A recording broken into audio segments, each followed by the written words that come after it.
Sa traditional business, walang shortcut. Okay? You have to build it in time, yung negosyo mo. Number 2, there's no such thing as easy money. Easy. Marathon yung laban sa negosyo na traditional, hindi po sprinting. Mga Mr. Mill, walang iyakang tao ka. Sorry. But I'll tell you, I'm very emotional. Why?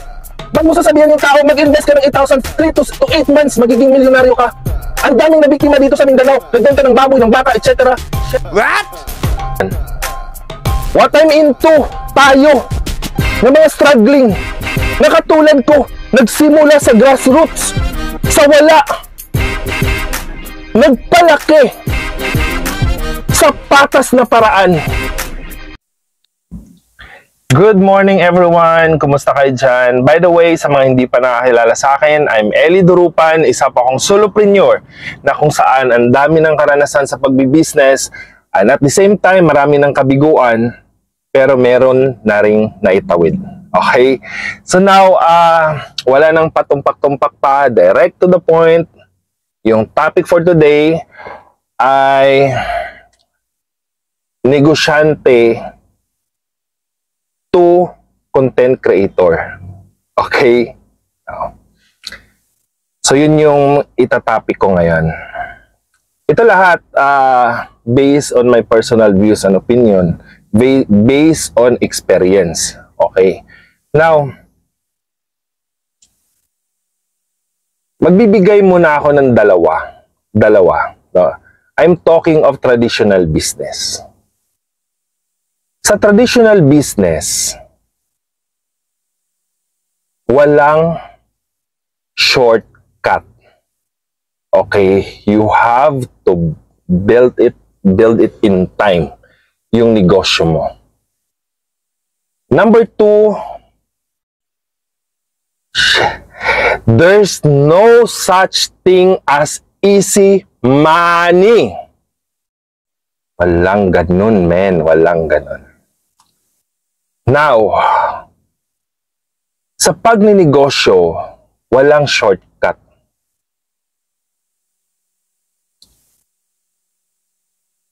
Kailangan mo in time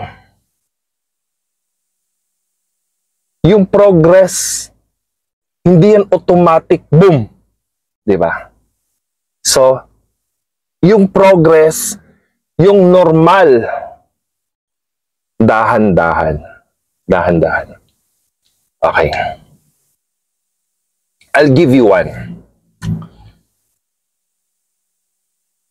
Sa travel and tour, no?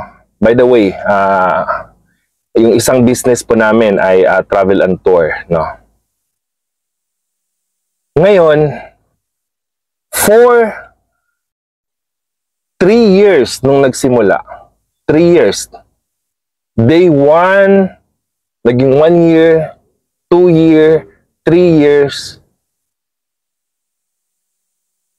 Ako po personally, pag may mga takbo kami, Samal Island hopping, ako po personally, sumasama dun.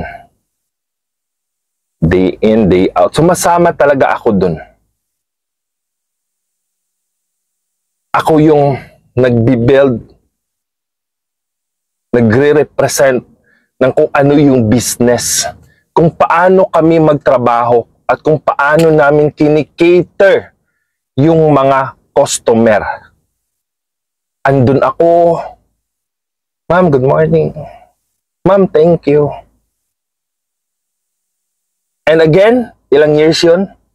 3 years. Ngayon, yung business namin, nasa 8 years na. Okay? Then, nung na-build na yon, that's it. Leverage. Delegation. That's the word. Tao ko na yung nagsasama. Tour guide na. With instruction and all. Because, alam ko yung operation on the ground. Ano yung feeling pag napapagalitan ng kliyente? I myself napapagalitan nung nagsisimula.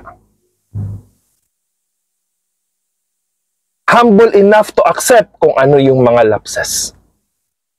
Paano mo mararamdaman yung isang pakiramdam ng tao mo kung ikaw mismo hindi mo siya naranasan?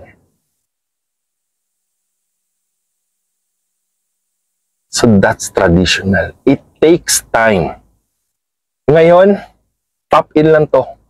It's May 13, 2024 and I'm very much passionate to do this. Because why? Hindi tayo mayaman. Still, kung isipin natin, we're doing our best, no? Anytime, no? Pwede makulaps. But hey, 8 years nakasurvive kahit may pandemic, etc. Hindi palakihan to, patibayan to at pataasan ng PC. Marathon yung laban sa negosyo na tradisyonal, hindi po sprinting. Baka kalain yung put up, milyonaryo na ako. No man, no. Please. Yung mga katulad ko na maliliit na negosyante, please. Pag may napapanood kayo sa YouTube na sinasabi, ang bilis lang yumaman like Mr. Mill. Walang iyakan tao ka. Sorry. But I'll tell you, I'm very emotional. Why? Ba't mo sasabihan yung tao, mag-invest ka ng 8,000, 3 to 8 months, magiging milyonaryo ka. Ang daming nabiktima dito sa Mindanao, nagbenta ng baboy, ng baka, etc. Shit, man. Very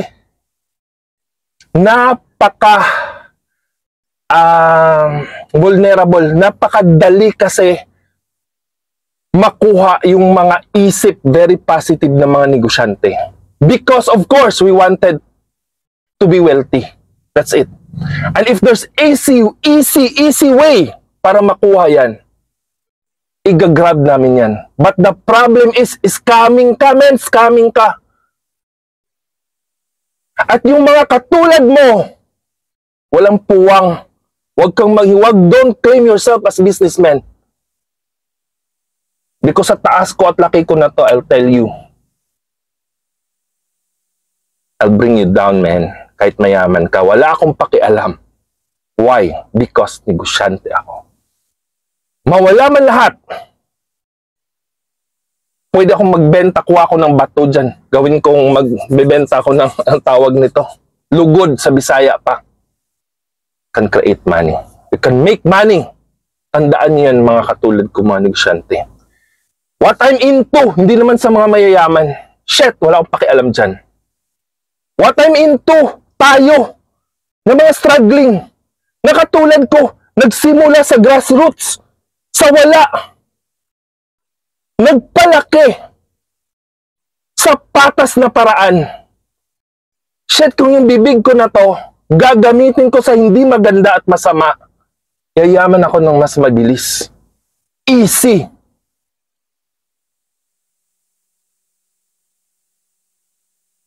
Now, there's no such thing as easy money sa traditional business. Walang ganun. Walang ganun. Walang ganun. Please. I-invest ka ng 8,000. Mag-i-invest ka like Mr. Albs. I-invest ka ng 25,000. Kasi yun yung paraan, yung ladder to success. I don't think so. Content creator, ito ginagawa ko to. Bakit ko na-entry yung nagsama ako for 3 years? Because building a business is building credibility. And I'll tell you honestly, that's the harsh reality. And I'll tell you honestly, pag nag-focus ka ng pagka-content creator, yung mga katulad nito yung ginagawa ko, I'm doing this because, man, tagal na rin. Wala, pop up, hindi ko to binibigyan ng script, etc. Gumising ako, gusto kong gawin to, inspired ako. Kasi, tatapon ko to, wala akong pakialam. Shit! Si Mr. Albs, you're breaking the dreams of many entrepreneur. Tandaan mo yan. Why? umingkam ka ng 1,000,000 isang buwan, then, yung time frame pag hindi mo nakuha ng isang taon, hindi mo nakuha, hindi ka umingkam ng 1,000,000 isang buwan, itigil mo na yung business mo. Para akong na ano eh. Why, kung ako yung nakikinig sa'yo 20, 15 years ago nung nagsisimula ako mag-business, hindi na ako gaganahan mag-business. Kasi my perception, when I hear you, Mr. Albs, hindi ko kaya. Pag walang kwenta, sinimulan ko after 1 year, hindi ako umingkam ng 1,000,000. Shit, ititigil ko na pala to. Wala palang kwenta yung pinasok ko. There's no easy money. You have to build it in time. 5 years, 7 years, 10 years. Yung traditional business, it's a marathon. It's not sprinting. Please, stop it.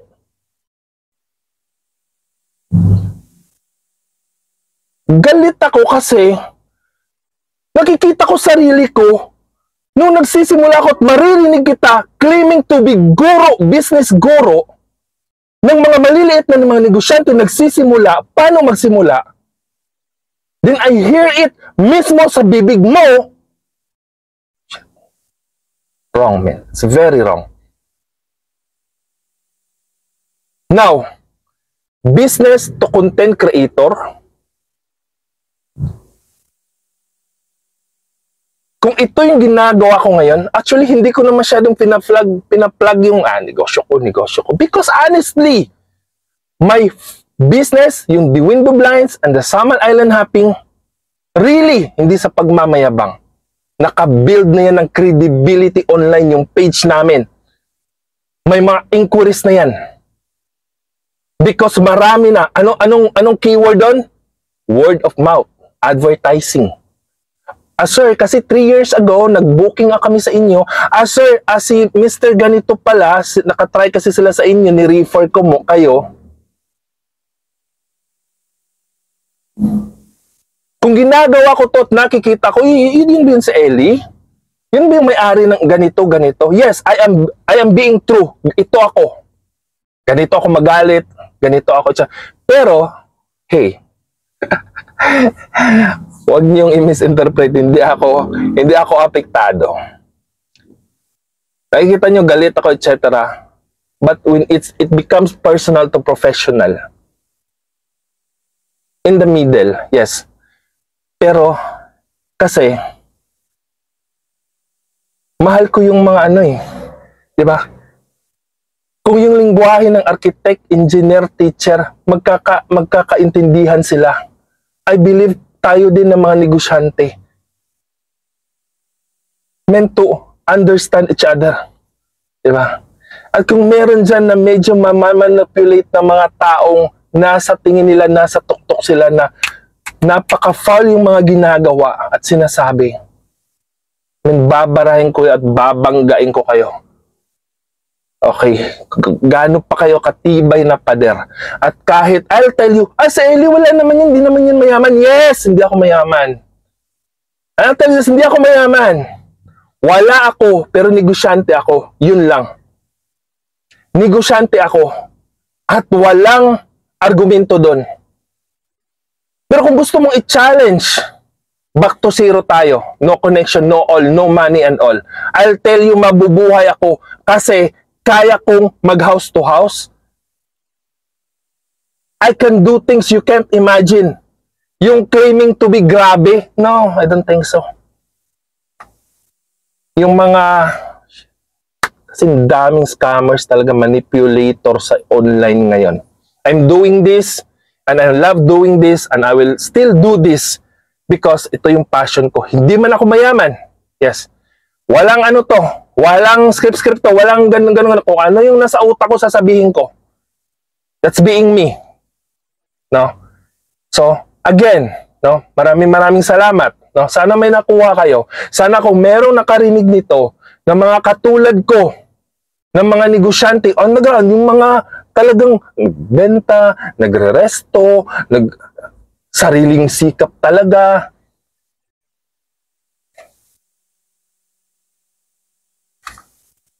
Kung gusto nyo mag-content, One of the things I learned this past few days, lalo-lalo na nagsisimula, I think, content kayo ng hindi parang katulad nito, na hindi ini-endorse. Content kayo pag may negosyo, specific product and business, that's it. Rektahin nyo doon sa kung ano yung negosyo nyo, ano nyo. If you're startup entrepreneur, you can also build your credibility traditionally at sa online. Okay? Ito yung ginagawa namin. So, ipakita mo. If you have time. Kung kaya mong gawin. Pero, never think of it na nagko-content ako para i-income ako. No. Hindi ko nga inaano kung paano umingkam. Ano ba yung mga ano dyan? Paano ba income? Paano buko ng stars? Hindi ko alam. Ito, wala akong pakialam dun. Ano yung ina-after ko? I'm after yung mga taong sana wala nang mabiktima. 7 lang minutes na ba? 15? Okay. So, wala akong magagawa. No, yung video ko, it's 10 minutes. But now, it's 15 minutes now. So, actually, and I think, and I believe, nasabi ko na yung lahat na gusto kong sabihin. Okay na ako. Okay? And I hope hindi pa malaki yung engagement. Walang ano. But in time, pag nakita yung video na to at nagsisimula kayo, please, ito yung iisipin nyo. There's no such thing as easy money pag nagta-traditional business kayo. Pag nagbenta kayo, wala kayong benta, normal yun. Pag sumikap kayo, grabe yung sikap, grabe yung sikap, grabe yung sikap, grabe yung sikap, but still you feel like hindi nababalik yung mga effort mo. Normal yun. Baka binibigyan ka lang ni Lord na kung saan magiging matibay ka. I'll take it for 20 minutes. Sabihin mo sa akin. Pag ano na. Okay. 16 na. So, pag sa tingin mo ang bagal mo, hindi sprinting yung business. It's a marathon, man. Dahan-dahan. Then eventually, pag nakuha mo na yung momentum, yung strategy, nakukuha mo yan sa experience. Para siyang blights, kino-customize yan.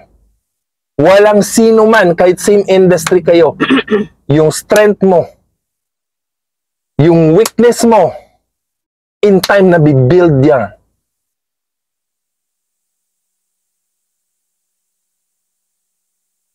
So please, okay? Don't ever think na, wala akong kwenta. Wala to. Wala akong sinabi. No. Because, ang time can tell you when. Ang Diyos lang ang magbibigayan. Ibibigay ng Diyos sa'yo pag ready ka na. Kasi kahit bigyan ka ng 1 milyon ngayon, hindi ka ready, mapapawara ka. And I'm 100% masasabi ko to. Pag binigay sa'yo yung blessing, nagbi-business ka, binigyan ka ng malaking isang bagsakan, hindi mo siya kayang i-handle. Kaya normal na dahan-dahan, build it in time, na ikaw mismo, yung sarili mo, yung binibuild mo, hindi lang yung nagbibuild ka ng business, pero sarili mo. Kasi yung business pwedeng mawala. Pero pag mawala man yon, pag ikaw, nasa sayo na yung value, nasa sarili mo na yan, makakapagtayo ka ng kung ano man dyan. Kasi negosyante ka. Success, millions, etc. is not a basis, man. Hindi siya basihan. Darating yan kung darating yan. Ibibigay ni Lord pag ibibigay yan. Pero isa lang yung hiling ko. Huwag kayong matulad sa iba. Na yung dati, passion ko to. Ngayon, negosyo ko na to. Ngayon, dati, binigyan ka ng opportunity ni Lord na you can build a community. Wherein because I saw it in your heart that you wanted to help. But then, ano nangyari? May karma sa mundo. Di ba? And sa iba pa. Now, no, maraming salamat. No, thank you. I hope na ako, it's a free content, no, na nasa puso at isip ko. Alam ko nakatulong sa'yo. Kung negosyante ka, nagsisimula ka, o ano ka man, basta kung negosyante ka, I know you feel me. I know ramdam mo ako. I know nakuha mo kung ano yung sa puso at isip ko. That's why, kung gusto nyo pa ng mga content na totoo, no? Please, just follow and like. Masaya na ako dun. It's all for free. Maraming salamat. Mabuhay kayong lahat. That's all. Thank you.